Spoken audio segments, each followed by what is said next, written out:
Let this be a lesson in the importance of voting. Facebook has now taken away its users' right to vote on the site's privacy policy changes. Now Facebook can make any changes it deems necessary without any consent. In case you missed it, here's the backstory. Facebook put proposed changes to its privacy policy out to vote last week, letting users know that they can vote to stick with the current policy or allow Facebook to adopt a new one. When polls closed today, users overwhelmingly voted to keep the existing policy. Just take a look at the graph. But here's the catch. For the votes to matter, 30% of Facebook's population have to cast their votes. So let's do the math. Facebook has more than 1 billion users. That means Facebook expected 300 million people to get out the vote, almost 3 times more than the turnout for the 2012 U.S. presidential elections.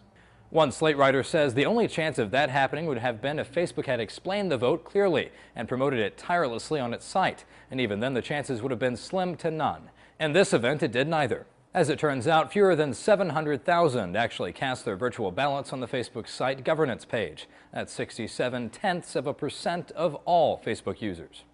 So even though the users who did vote said no to the new privacy terms, Facebook's going to adopt the new terms anyway, because turnout less than 30% makes the poll results advisory. Under the new terms, Facebook is taking away its members' ability to vote on policy changes. VentureBeat's Ricardo Bilton blasted Facebook's attempt at democracy, saying the most recent poll was designed to give its members the false idea that their voice actually matters. If Facebook really did want to give members a voice, Bilton says it would simply lower the 30% threshold or get rid of it altogether. But doing so would risk giving its community actual power, and that's the last thing Facebook wants. But Bilton also says he's glad Facebook is now openly taking away the members' voting ability because at least they're being upfront about it. And a writer for Forbes says Facebook never really asks for opinions about real privacy issues anyway.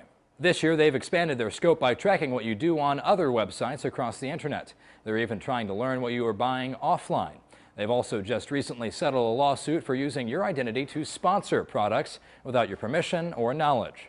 Now, what can you expect from the new privacy terms? Mashable lists a few changes. Facebook will be able to more easily share data with affiliate companies such as Instagram.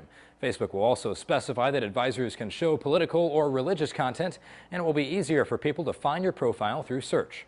Facebook began allowing users to vote on policy changes back in 2009. In June of this year, a vote on data use policy got out only a bit more than 300,000 votes. For Newsy, I'm Zach Toombs. Multiple sources, The Real Story.